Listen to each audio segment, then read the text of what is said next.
Hey there, welcome to the Wait We Also podcast. I'm Blake, this is Sam. Hello. Hey, today on the show, joining us now, PRINS. Hi. Hello. I feel like I should explain the premise of this show. We're going to be chatting about your music a bit, but we kind of, Talk nonsense about anything. we essentially just go out on tangents. Perfect. I think last week we went from talking about the Grammys to me talking about the fact that I learned Icelandic for months and then forgot all of it. It can go anywhere. Fair.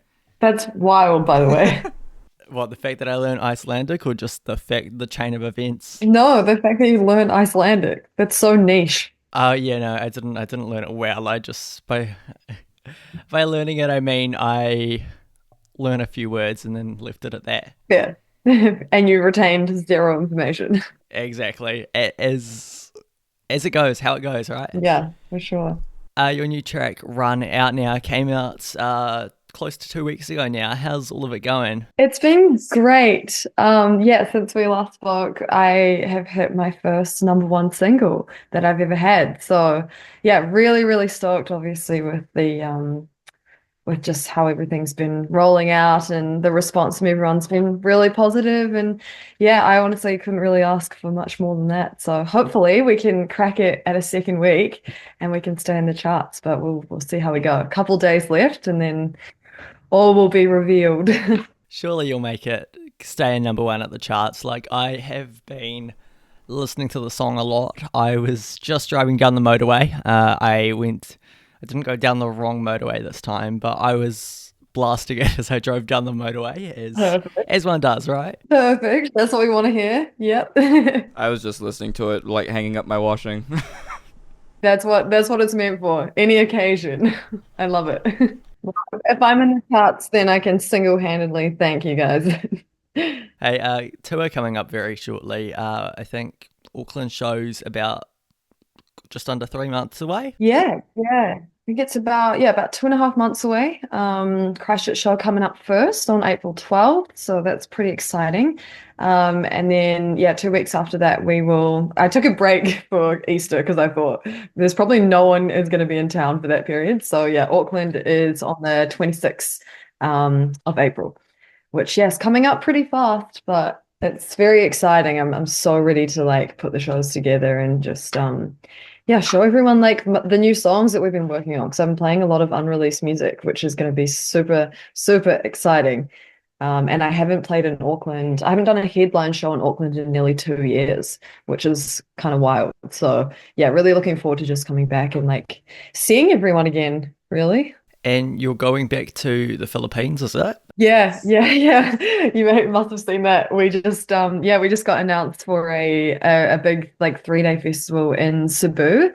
Um for which is it's happening like just before the New Zealand tour. So we're pretty much going to be playing that and then coming straight back into rehearsals. And then I think it's like a week later we're into the shows here. So yeah, it's gonna be wild. But we're taking my full band and my dancers overseas for the first time. So the full team, which will be the first time that we've had dancers overseas. So I'm super pumped about it and I'm really excited to get back there. It'll be our third time going back to the Philippines. I played my first like international show there in 2023 to 15,000 people. It was like the craziest thing ever. And if you think Auckland is hot, it was so much worse there. It was like 37 Oh my degrees god. and like 100% humidity. It was so crazy. I think my guitarist like nearly passed out when he came off stage. It was so hot. Oh, it's 24 degrees at the moment here, and I'm struggling with that. So I Yeah, don't you're think I'm going also to make it to wearing the a Philippines. jumper. You're wearing a long sleeve. It's only a flannel. It's not. That's a risky move, man. I have my fan blasting me right now. I know. Get a t-shirt on. Get a singlet on. What's going on? I would, but my fan's aggressively loud. Oh yeah, fair. Bit of an editing nightmare with that one. So, like Philippines, really, really cool place. When you performed there the first time, what were you doing there? Were you doing the same festival? No, so the first time I went was like very, very early on in my career. Like I literally had put out I think like four songs. And so the rest of the set that we were playing was filled with like covers at the time. But yeah, that was in 2019 and I went over there. It was my first tour that I ever did. My manager had some connections there and had played there with his own band like a few years before me. So we sort of like linked up all of our contacts and yeah, headed over there and I played like eight shows, I think, across 3 weeks. All around the Philippines in lots of different areas, and then no festivals on that one. But yeah, then we went back in 2023, which was like the first tour that we did coming out of COVID, and that was wild. That was like a combination of the festival, which was like just north of Manila, and then we played another 7 shows, so it was 8 shows again. And we played a couple in Manila, one North Manila, and then we went through a whole bunch of different islands. It was very chaotic, but it was so much fun. We even played in this like we played in this little town right down the bottom of the Philippines called Palomaloc, and it's like we were the first ever international pop artist to ever play in that town. It was Whoa. crazy. Wow. Yeah. And it's actually where the Dole factory is. You know, like the pineapple factory, like Dole bananas and Oh, Oh, Dole yeah, pine. yeah, Yeah, yeah. the whole farm is there. And so they must have like a little tour around the Dole farm, which was like kind of random.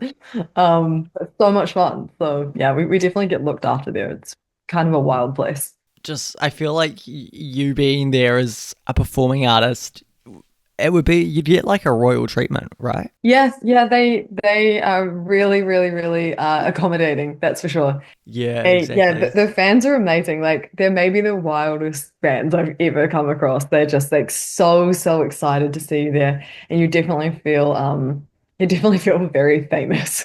Like it's kind of an interesting experience. But yeah, I absolutely love it. Like everyone is super, super lovely. Yeah, everyone's super lovely. And we had a lot of people come out to the shows. Like I think they were just surprised that we were showing up in such a random little town. And I feel like the mayor came down and like showed us around the town and stuff, like the Whoa. actual like, Wow. mayor of the town. Yeah, it was so so fun.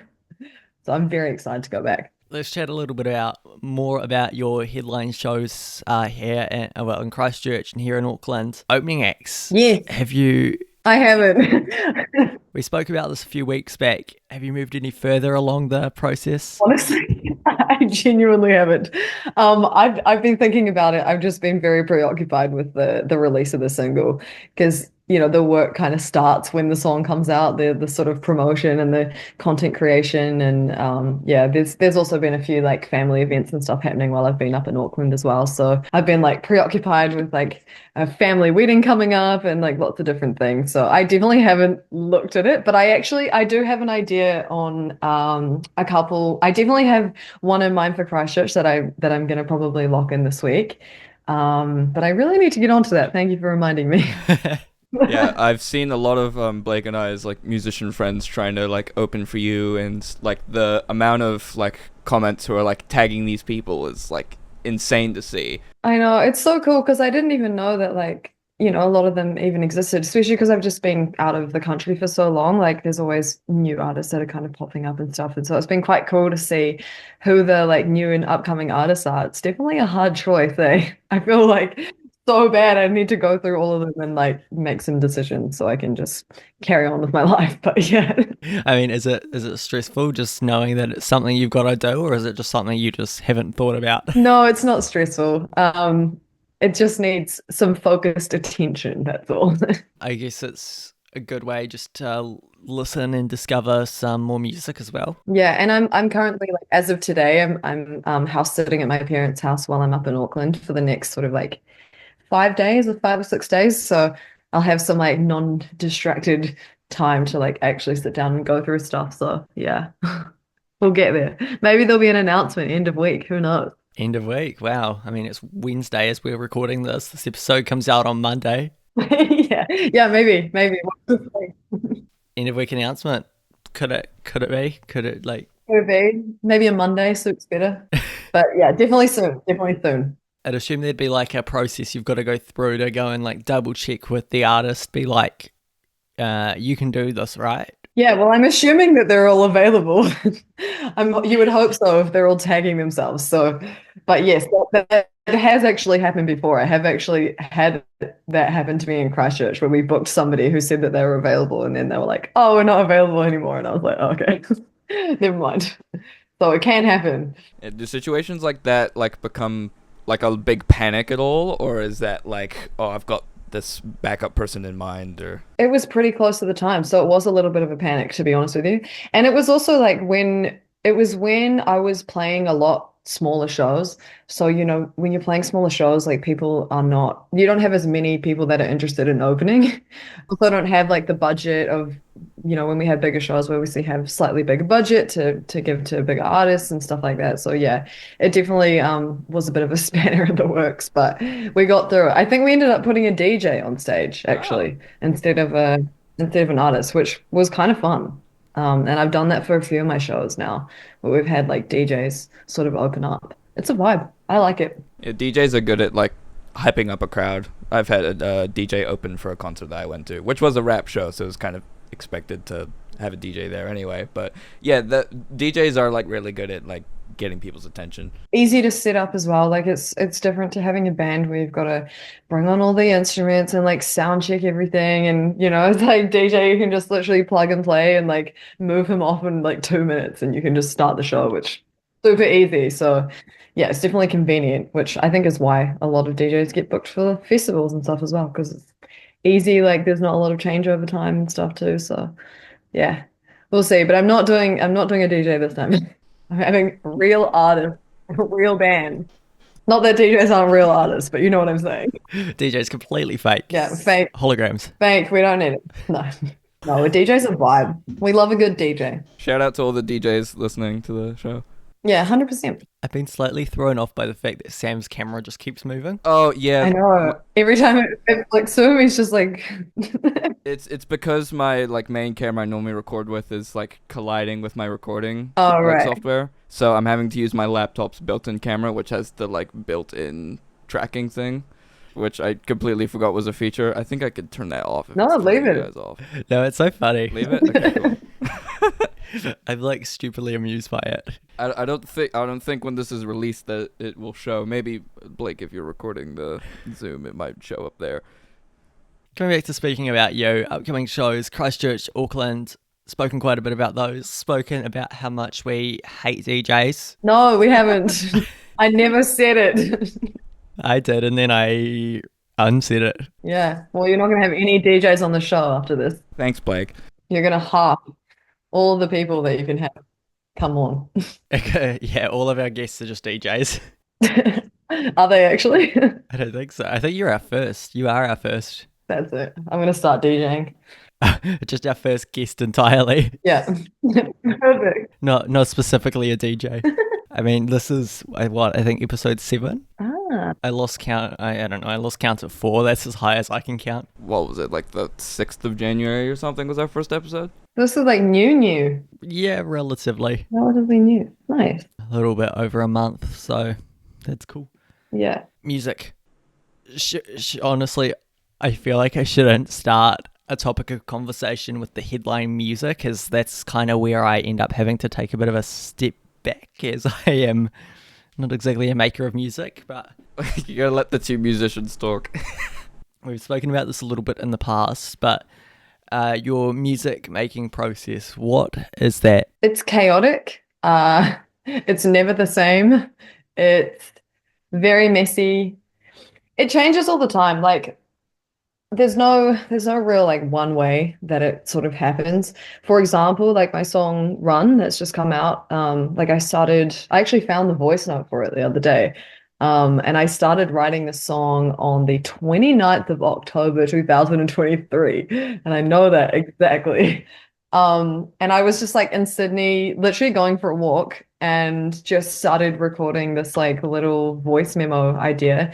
And I kind of wrote the first verse and like the pre-chorus sort of, I don't know if I really wrote the chorus itself, but like a good chunk of the first like part of the song. Just literally a cappella, like in my voice notes. And then I had it sitting there for God, must have been like maybe like a year, like a long time. And it wasn't until I started going to LA, which was a year ago. Oh my gosh, pretty much a year ago today. I think I went to LA for the first time. It was around the 11th of February, right after we played Symphony. I left the next day. And I went there for my first writing trip, but I didn't work on that song in the first trip, but I worked on it in the second trip, which was in May last year.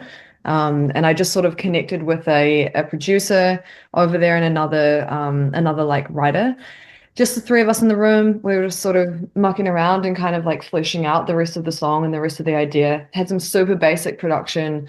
And then I think it was either later in that trip or the next one. I went three times last year. I think I was in LA for maybe like 3 to 4 months in total. And I think it was on the last trip. Yeah, it was on the last trip in September that I finished it up with a different producer, and another writer that was sort of helping me with kind of like harmonies and backing vocals and stuff like that. And then it sort of just came together from there. So yeah, like that process was all over the place, like very bitsy and yeah, very different. But then there's others that I've kind of just written. Like there's a couple of songs off my upcoming record that have like just written in the room on like in one day in like a couple of hours, and it's sort of done and completed and recorded literally start to end. So yeah, there's no real like process. It can kind of come. I find inspiration like strikes at the most annoying times for me. It's like either in the shower or when I'm like supposed to be asleep, and that's not a good time to try and like grab your phone and like record things. So yeah, it's a bit of a pain in the ass, but yeah, there's no real way that it happens. It's just very when it strikes, you know? Do you find that the sound, I don't know, the sound of what you're making changes based on where you are? Yeah, 100%. I've always tried to make people call it like American sounding pop, like very like polished current sounding pop. And I really struggled with that like early on in my career. In the first couple of years, I was working purely with producers in New Zealand. Like I worked with the Lee Matthews Boys, not just on our collabs, but actually Tom, one of the boys from Lee Matthews, wrote a couple of my own songs with me as well. He wrote Follow Me, yeah, and two or three other songs with me. So I've worked with them. I worked with the Saatchi Boys. I worked with Drax Project, and then I worked with Marlon from 660, the guitarist from 660, on a few different things. So I've kind of like trialed a lot of different like other artists and collaborators here in New Zealand. But as you know from their sounds, they have like a different sound to what you would hear coming out of like American like pop radio. And so I really struggled to create the sort of like the electronic elements that I really like in some of those like bigger major artists.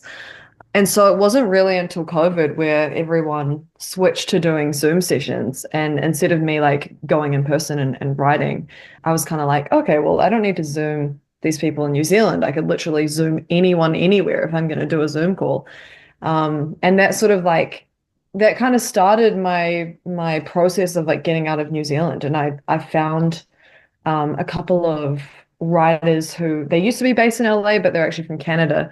And I just connected with them about a song that I found on Spotify from another artist called Jade Houdreau. She's like a French Canadian artist. Super random. I just like came across her song, went into the song credits and found the producers and like hunted them down on Instagram and like kind of just said, hey, like I came across this song that I really love. You know, I've got some demos. Like, would you be keen on having a listen to them and seeing if you wanted to work on them? And they really liked the songs, luckily. And that kind of started the relationship. And we worked remotely from the first release I did with them was That's the Thing in 2022. And then I did like the last 9 songs with them. So my relationship with them has been kind of developing over the last like couple of years. But we've never met in person, which is really No, funny. I mean, I find it kind of ironic that we're all in the same city. I think Sam and I are probably an hour and a half away. I don't know where in Auckland you are, but we're all in the same city and still on Zoom. Yeah, yeah. Well, we tried to do it in person. Studio space is not always available, but that's okay. I just put up my lefts and rights to try and determine where I am on a compass. How did you go? South. He's learning. You're new here. It's fine. I shouldn't have responsibilities. I just work here. Are you liking Auckland though? It's actually really good. It's really hot though. I mean, I got my nose pierced. That's something I've done since I came to Auckland.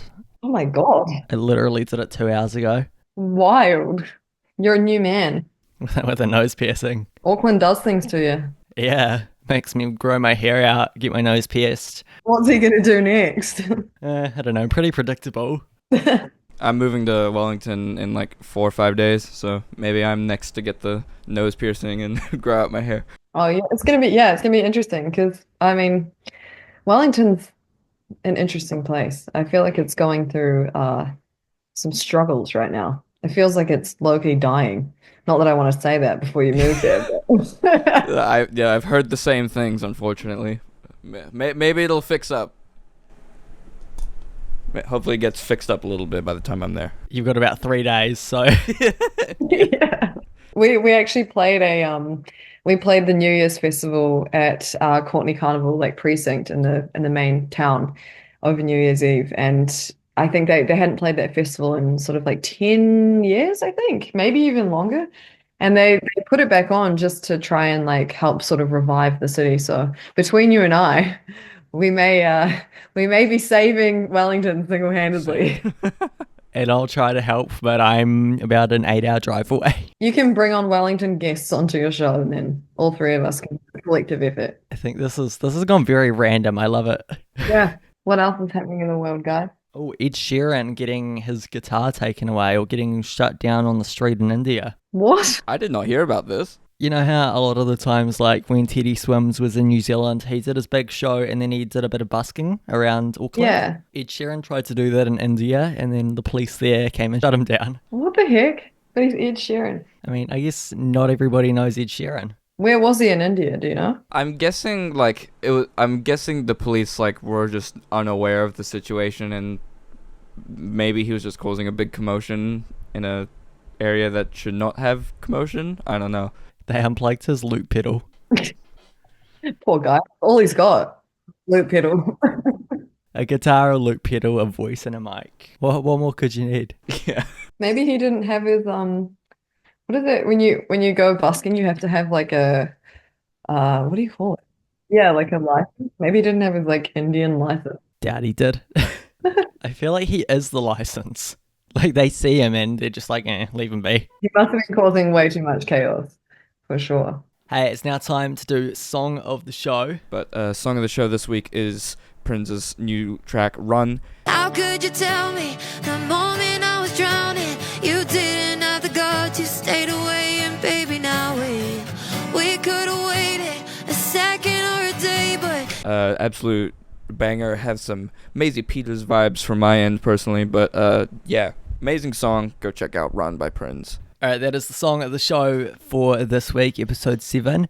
Thank you so much for listening. We're going to wrap it up there, but we will see you next week for another episode next Monday. Have a great week. See ya.